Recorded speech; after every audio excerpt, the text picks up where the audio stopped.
And this chapter is called Zen and the Art of Business. It's really about multitasking. Are you a multitasker?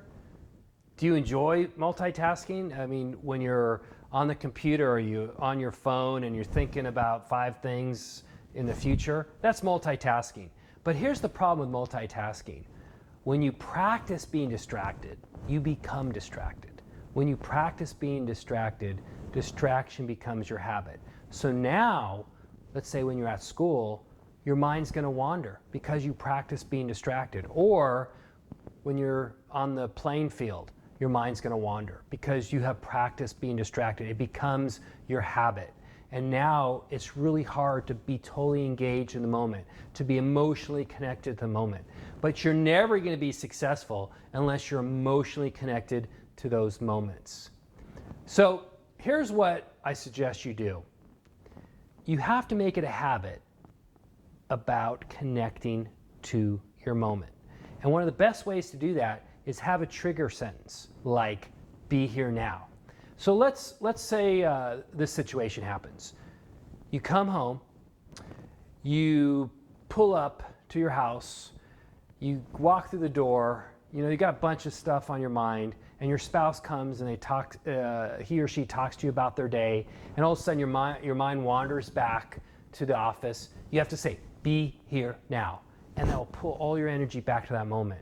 And then when your son or daughter comes and tells you about their day, you have to say, be here now, and pull all your energy back to that moment. The idea here is you have to make that moment become your habit. And when you do that, next time you're in the office or at school, you'll find that you can basically focus on that moment. You'll be totally more emotionally connected because you are making emotional connectedness your habit. So if you use a trigger word or sentence like be here now, and you practice pulling all your emotional energy back to that moment, you will be in that moment, you will be engaged, and ultimately that moment will become much sweeter. And I'll give you a perfect example. Think about this situation. Starburst candy. You know what a Starburst is? Oh, it's so sweet. It's one of my favorite candies. Just visualize this situation. You're driving in traffic. You have a Starburst. You take it out, you put it in your mouth. What does it taste like? You probably won't even taste that sweetness. Take a different situation.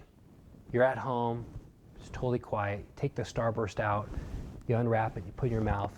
That sweetness will just burst in your mouth because you're so engaged in that moment. That's the way life works.